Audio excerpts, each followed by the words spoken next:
Alors pour être tout à fait honnête, je tourne cette introduction après avoir terminé la vidéo que je m'apprête à vous montrer. C'est un truc que j'avais jamais fait. J'ai filmé intégralement le process de création de peinture d'une aquarelle pour un projet de dernière minute. Et c'est un projet qui m'a vraiment plu. J'espère que l'illustration vous plaira et que le livre dans lequel elle va figurer vous plaira aussi. C'est un petit peu mes petits secrets de fabrication. Je les ai jamais partagés de cette manière. Donc j'espère que ça vous plaira et vous verrez qu'il y a plein de petites aventures, bonnes et moins bonnes, au fil de la vidéo. Donc voilà, maintenant je vous laisse avec la vidéo. Ça commence toujours comme ça, par une petite feuille blanche avec une croix au milieu. Il y a une partie du travail en fait que j'ai déjà réalisée, mais j'ai juste pas pensé à la filmer. D'une part, j'ai fait un petit croquis au crayon à papier. Vous voyez, c'est sur une feuille volante. Habituellement, j'utilise pas autant de papier pour un si petit dessin.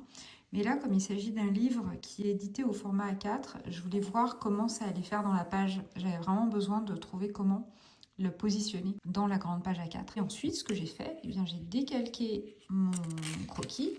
Et ce croquis, eh bien, je vais, là il est à l'envers, mais je vais le reporter ici. Et la raison pour laquelle j'ai fait une petite croix, bah, c'est tout simple, hein, c'est vraiment pour pouvoir le positionner correctement. Donc ça, c'est la première chose. En fait, les groseilles qui vont apparaître sur ce dessin, je les ai déjà peintes. J'avais fait plein de petits essais de couleurs, de choses comme ça. Donc ça, déjà, c'est génial, parce que j'ai pas eu à refaire ce travail, d'aller me demander comment est-ce que j'allais mélanger mes couleurs pour obtenir différents rendus. En fait, on est parti donc de cette peinture que j'avais déjà peinte avec l'idée de faire un petit timbre. Et donc, bah, je voulais valider mon idée, en fait, qui était de faire une sorte de faux timbre, parce que c'est pas la reproduction d'un timbre réel. Ça peut ressembler à un essai préliminaire assez long, mais en fait, j'ai pas utilisé vraiment les mêmes techniques partout. J'ai essayé plusieurs techniques pour voir laquelle allait fonctionner le mieux. Et ce fond-là, très très flou, avec les techniques que j'utilise, c'est un truc que j'avais absolument jamais fait. Donc j'avais besoin de vérifier si ce que j'imaginais allait fonctionner et comment j'allais m'y prendre pour mélanger les couleurs, pour obtenir cet effet comme ça de halo de lumière. Et la dernière chose que j'avais besoin de valider, c'était la couleur très très claire. Si vous regardez bien, le timbre est peint dans un beige à peine plus foncé que le blanc du papier qui lui-même est assez ivoire. Et bah, c'est pareil, il a fallu que je fasse plusieurs essais pour trouver une couleur qui me convienne, parce qu'en fait, sur une toute petite surface, on voit un petit peu, mais c'était pas si clair que ça. Et enfin, la dernière chose que je voulais tester, c'était ma capacité à peindre les petites lettres. Alors là, je les ai redessinées à main levée, donc c'est pas très droit, et puis j'ai fait ça un petit peu vite. Là, c'est pareil, les chiffres ils sont pas très alignés parce que j'ai fait ça à main levée. Une fois que j'ai validé tous ces éléments, ça veut dire qu'en gros, je sais les couleurs que je vais utiliser, j'ai une idée des techniques que je vais utiliser, et à partir de là, bah, je vais pouvoir commencer ma peinture. Donc vous voyez, une fois que tout ça est fait, finalement, bah, la plus grande partie de l'aquarelle est faite. Après, c'est un travail purement manuel qui, normalement, présente pas énormément de surprises. Alors évidemment, hein, il y a toujours des surprises en cours de route, mais l'essentiel, en principe, du travail est déjà fait à ce stade. Donc là, il va falloir que je positionne mon petit timbre qui est un peu plus grand que nature. C'est assez rare que je dessine à cette échelle-là, mais bon, bah, ça se fait comme ça. Donc voilà. Il n'est pas parfaitement droit ce timbre, mais bon. Donc maintenant, ce que je vais faire, c'est le décalquer. Alors, c'est toujours une étape que je redoute un petit peu, le décalcage, parce que souvent c'est moins précis que ça ne l'est en réalité. Donc voilà, je vais vérifier que ça décalque bien. Oui, ça décalque bien.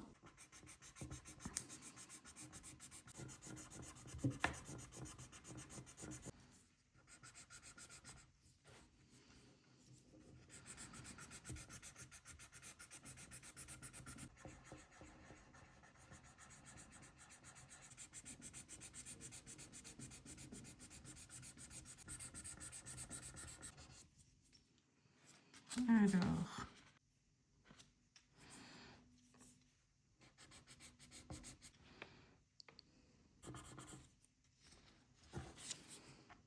je vais repasser en plus net un petit peu partout. Alors, c'est pas forcément indispensable de le faire partout, mais là, en l'occurrence, comme il y a vraiment beaucoup de petits détails et puis des choses qui se sont pas décalquées aussi nettement que j'aurais voulu.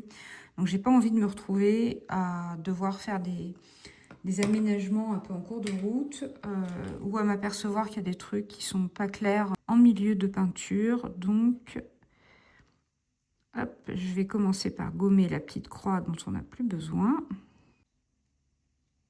Ensuite, on verra ce qu'on fait. Hop, je vais tourner mon papier.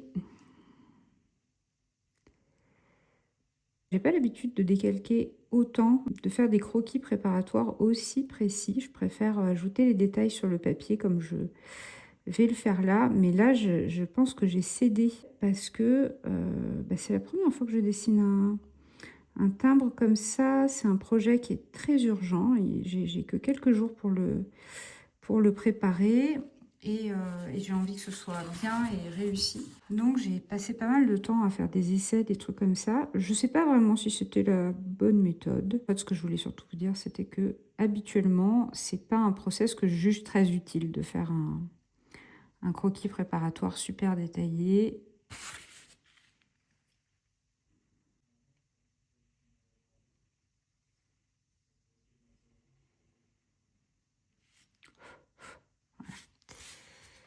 Hop.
La raison pour laquelle je dessine pas, j'essaie de dessiner le moins possible sur mon papier aquarelle directement. Et c'est surtout que je veux éviter d'avoir à gommer. Parce qu'à chaque fois qu'on gomme, on abîme un petit peu le papier. Là, le dessin est fini. Mon croquis est fait. Ce que je vais faire, c'est que je vais le passer à la gomme mie-de-pain. Elle a deux rôles, la gomme mie-de-pain. D'une part, elle a pour objectif d'enlever le surplus de graphite qui est posé sur le papier un petit peu comme une sorte de pellicule en surface et qui, quand je vais le mélanger à l'aquarelle, va faire du coup, va se mélanger à l'aquarelle et comme c'est une poudre grise, elle va avoir tendance à rendre les couleurs un petit peu tristounettes, quoi. Voilà, donc ça, c'est la première raison. Et la deuxième raison, c'est que l'aquarelle étant une peinture transparente, je n'ai pas envie que mes coups de crayon ne se voient sous mon aquarelle. Et donc, pour ça, je vais essayer de les atténuer. Ça doit faire une vingtaine de minutes là que j'ai commencé. Et vous voyez, j'ai toujours pas commencé l'aquarelle. Puis vous allez voir que c'est pas encore au programme, puisque l'étape d'après, ça va être de préparer mes couleurs. Mais par contre, une fois que tout ça sera fait, il n'y aura plus qu'à peindre. Et là, eh bien, je vais pouvoir mettre un podcast et travailler jusqu'à ce que ce soit terminé.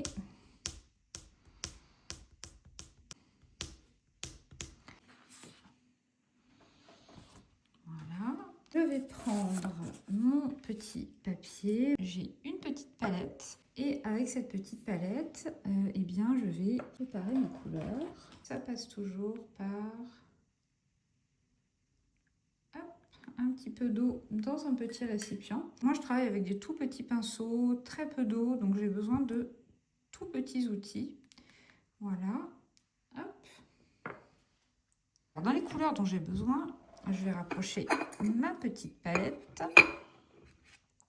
Ici, il y a une autre couleur que je vais utiliser directement en prélevant dans le nuancier. C'est le gris de Pain. J'étais sûre d'en avoir un tube, mais je ne les retrouve pas. Et comme j'en ai besoin d'un tout petit peu, je vais aller le chercher directement ici. Je vais commencer par peut-être le rose. Alors,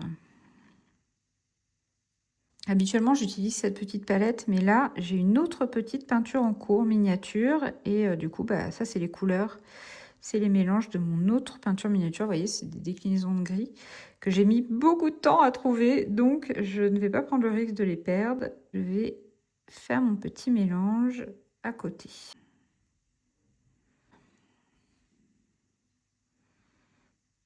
Voilà.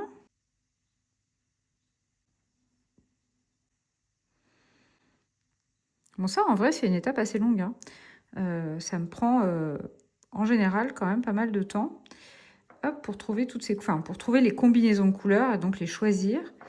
Donc là, ça a l'air d'être très très rapide, mais c'est parce qu'en fait, j'ai déjà fait la recherche de couleurs et je sais ce dont j'ai besoin. Je vais prendre aussi du bleu d'outre-mer. Et j'aurai sans doute besoin encore de 2 ou 3 trucs, mais bon, dans un premier temps, je vais faire ça. Ensuite, pour le beige jaune du fond du timbre, je vais plutôt prendre cette couleur-là. Ça, c'est du gomme goutte. C'est une couleur que j'utilise tout le temps, tout le temps, tout le temps, que j'adore. Et je vais faire tout de suite le mélange de mémoire, parce que ça, par contre, je ne l'ai pas noté. Ça va être du marron de périlène. Ça aussi, c'est une couleur qui est pas très engageante comme ça, mais pourtant qui est tellement pratique, tellement utile. Voilà. Et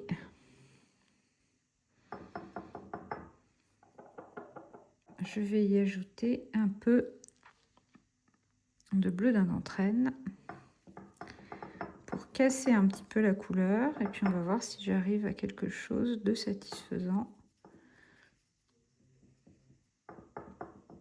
Donc, je pense que très dilué, on va... Voilà, ça va peut-être manquer un peu de jaune, je vais voir. On va garder ça.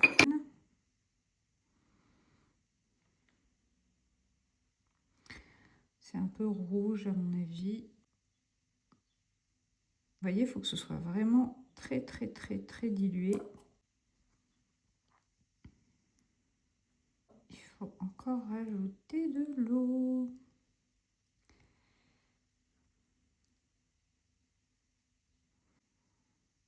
Ouais. Allez. De toute façon, je vais jamais me sentir prête, donc autant commencer. Et puis, on verra bien où ça nous mène.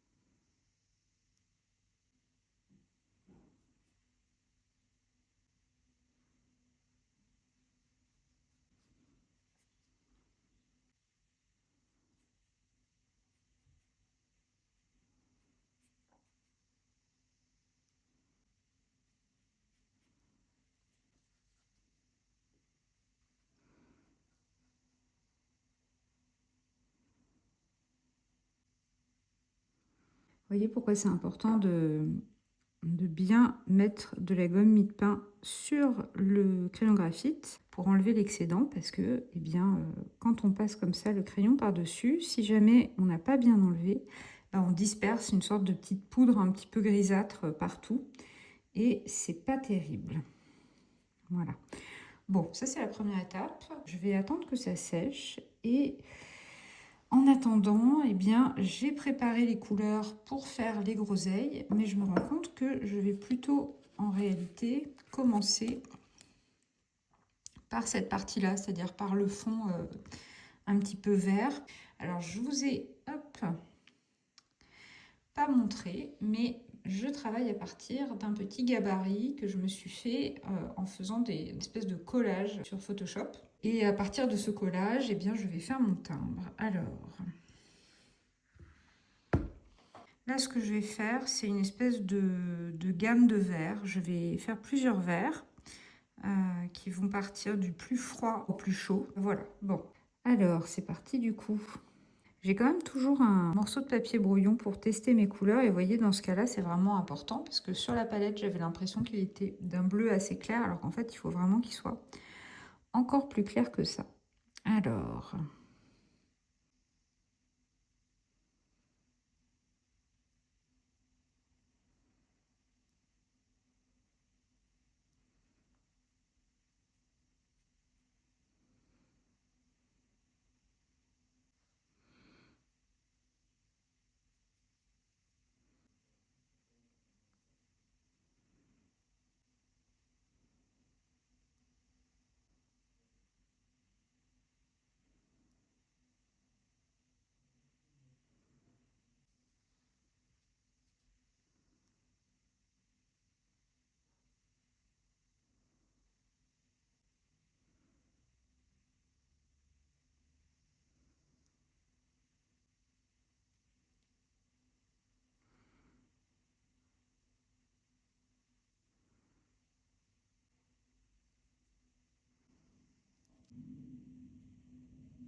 Bon, bien voilà la magie de la vidéo. J'ai presque terminé cette partie-là. Ce que je vais faire maintenant, ça va être l'ombre du timbre. Il y a un truc que j'ai pas encore tout à fait solutionné.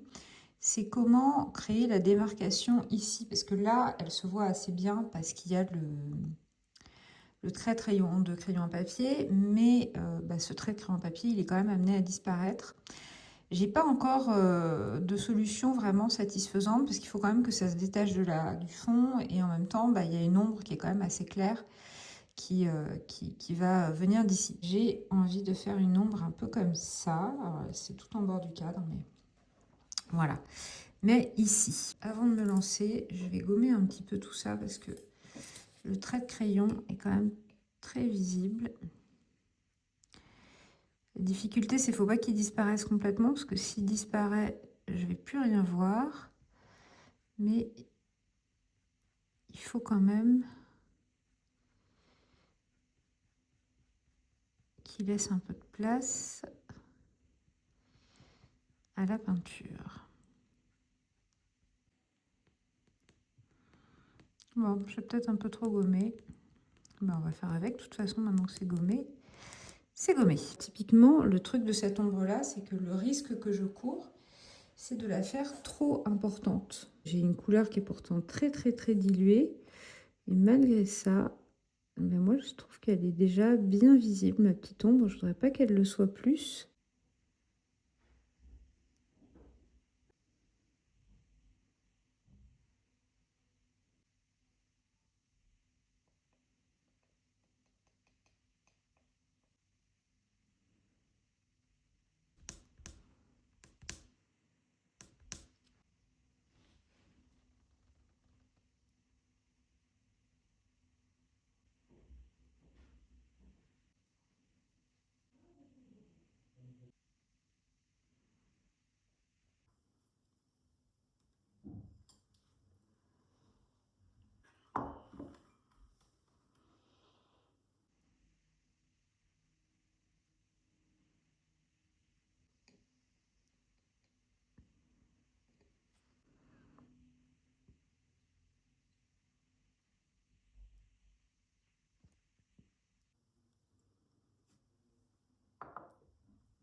Eh bien, figurez-vous que je ne sais pas comment filmer tout ça. Bon, maintenant, je suis un petit peu inquiète du mini texte où il y a écrit groseille, mais bon, eh ben, ça va être la suite.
Là, ce que j'ai fait, c'est une sorte de mapping. Ça veut dire que j'ai fait des petits aplats de couleurs relativement rapides, simplement pour y voir un peu plus clair.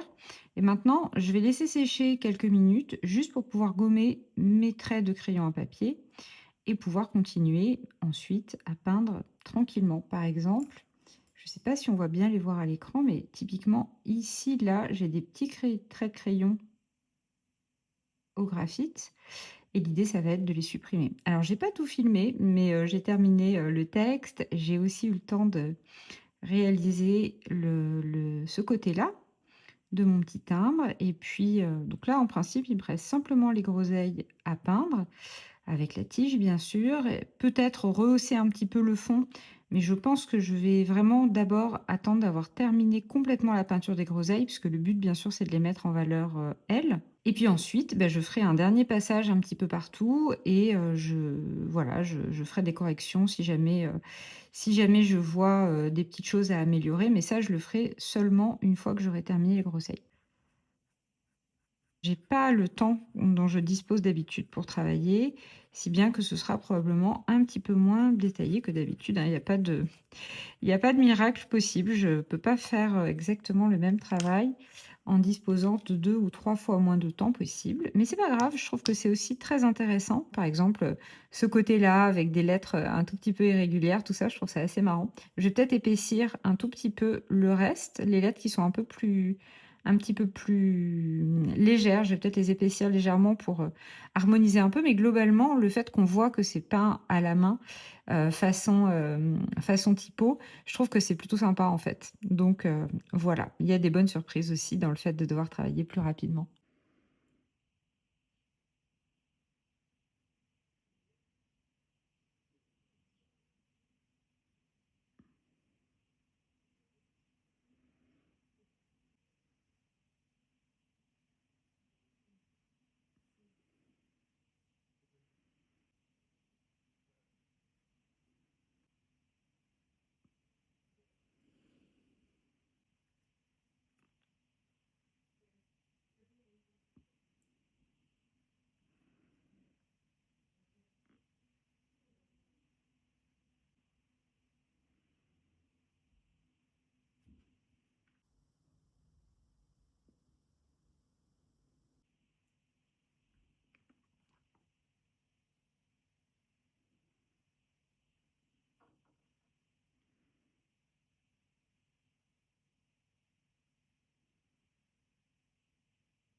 Bon, bah, voilà, je pense que j'ai terminé. Il me reste une toute petite chose à faire, c'est apposer ma signature. Alors moi, je signe toujours au crayon à papier et en général, j'ai beaucoup de difficultés à me décider. En réalité, le truc de la signature, c'est que, ben, selon là où elle se trouve, bah, évidemment, ça a un impact. Alors là, j'ai plusieurs options. Je me dis, d'une part, je pourrais peut-être la mettre en tout petit ici, vraiment petit, mais je pense que ça se verra pas parce que, sur le verre, ça va certainement pas se voir. Il y aurait le mettre de manière assez classique ici ou là et je me dis aussi que je peux peut-être la mettre tout simplement, bah, là vous le voyez pas à l'écran, mais tout en bas de la page. Donc ne sachant pas trop quoi faire, ce que je vais faire, c'est j'écris ma signature en petit et je vais aussi l'essayer raccourci, où on voit juste AS Tardy par exemple. Donc il y a cette option-là. Il y a cette option-là, mais là je trouve que du coup elle prend beaucoup trop de place. Je pourrais peut-être faire aussi avec juste AS Tardy. Là ça marche mieux partout. Là ça pourrait presque marcher. Je pourrais la faire encore en plus petite, hein. Là.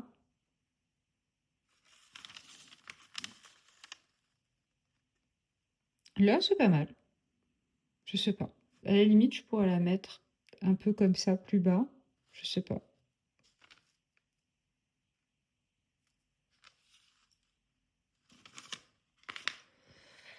Allez.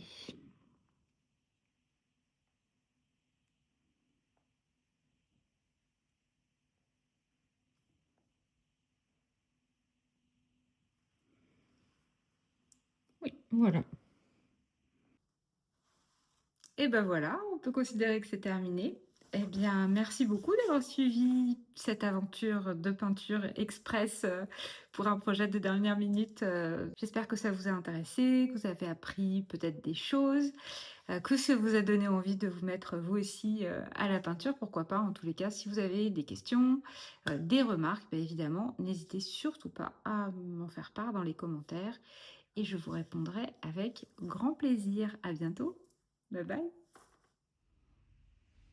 Et voilà, il s'est écoulé plusieurs mois et je peux vous montrer le résultat final, c'est-à-dire le livre dans lequel cette illustration apparue. C'est le livre de Carole Tolila qui s'appelle Fruits et qui recense plein d'illustrations sur le thème des fruits. Et donc la voilà ici, elle est toute petite, je pense que c'est la plus petite des illustrations du livre et je suis très heureuse que cette illustration figure dans ce livre qui est par ailleurs extrêmement joli. Si vous ne l'avez pas déjà vu, je vous invite vraiment à le feuilleter. C'est un projet ravissant auquel je suis très heureuse d'avoir participé.